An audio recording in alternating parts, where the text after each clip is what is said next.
Welcome for Numbers chapter 22, Backyard Barbecue Edition. I'm out here. It's Saturday for me. Let's see if you can see here. I got some ribs cooking, so we're gonna do a little Bible study in the backyard. And a little story, we were very grateful to get this place. December last year, our landlord, we're following the Dave Ramsey plan to get out of debt and have financial peace. And our landlord basically had to move back in. Her mom got dementia. And we were scrambling looking for a place. About 2 months went by, and then this popped up at about the same price as what we were paying, and we're very grateful. We praise the Lord for what He's provided, and so just thought I'd show you guys around. Having some family over today, looking forward to it. All right, let's get into the Word. Okay, bear with me if it gets a little noisy, but we'll get through this. I'll speak loudly. Verse 1, Then the sons of Israel journeyed and camped in the plains of Moab beyond the Jordan opposite Jericho. Now Balak, the son of Zippor, saw all that Israel had done to the Amorites. And real quick, Balak was the king of the Moabites, who were the descendants of Lot, Abraham's nephew. Verse 3, So Moab was in great fear because of the people, for they were numerous, and Moab was in dread of the sons of Israel. Moab said to the elders of Midian, Now this horde will lick up all that is around us, as the ox licks up the grass of the field. And Balak, the son of Zippor, was king of Moab at that time. The Midianites were descendants of Abraham through Keturah.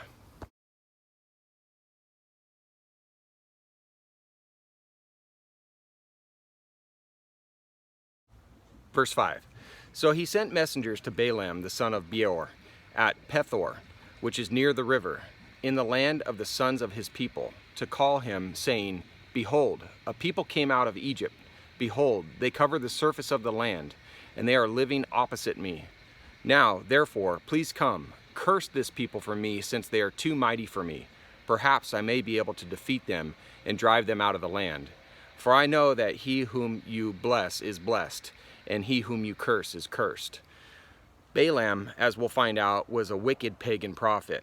But what's really interesting about him is that he necessarily was not a false prophet. Balaam did hear from God, and God did give him some true prophecies to speak. However, as we'll find out, his heart was not right with God.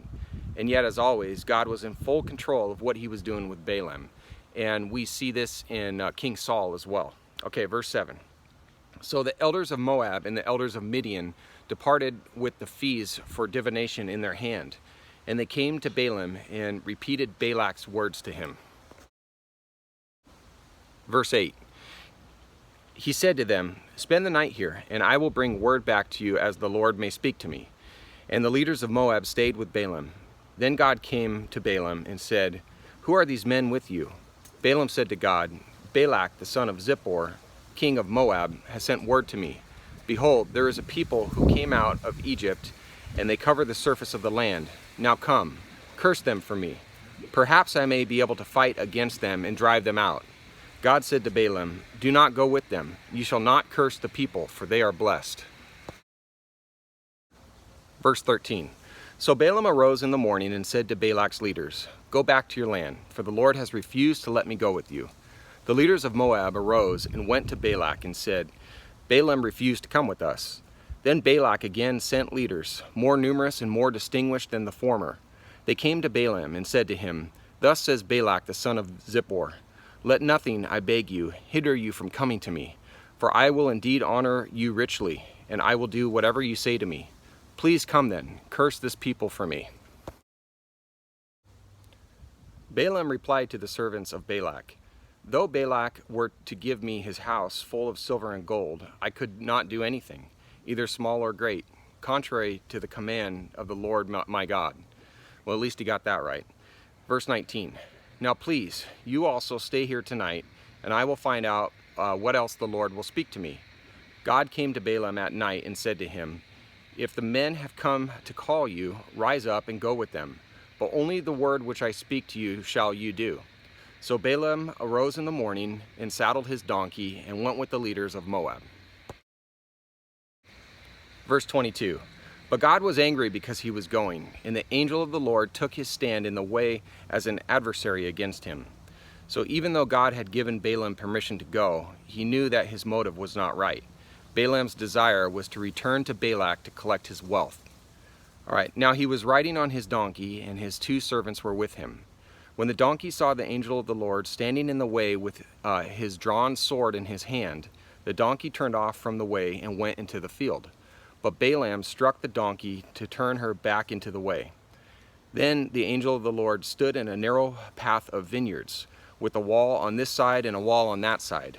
When the donkey saw the angel of the Lord, she pressed herself to the wall and pressed Balaam's foot against the wall. So he struck her again.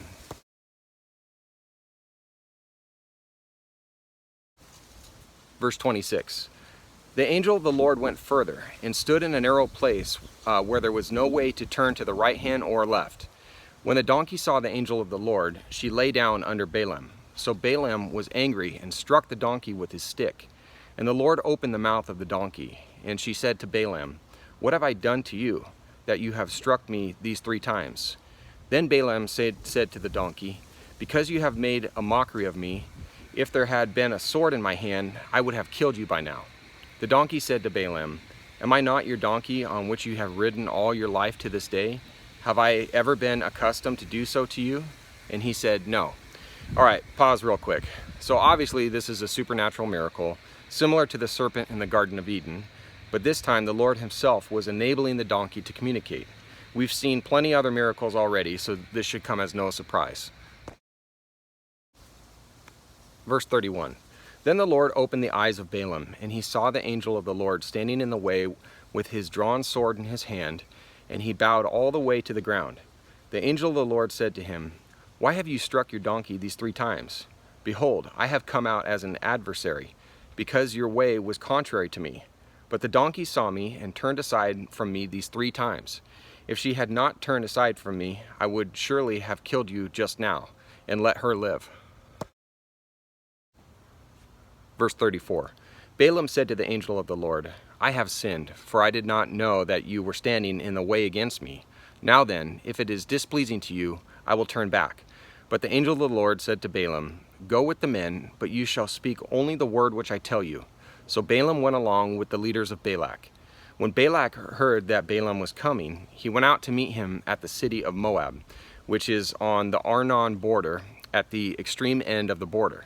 Then Balak said to Balaam, "Did I not urgently send you to call you? Why did you not come to me? Am I really unable to honor you?" So Balaam said to Balak, "Behold, I have come now to you. Am I able to speak anything at all?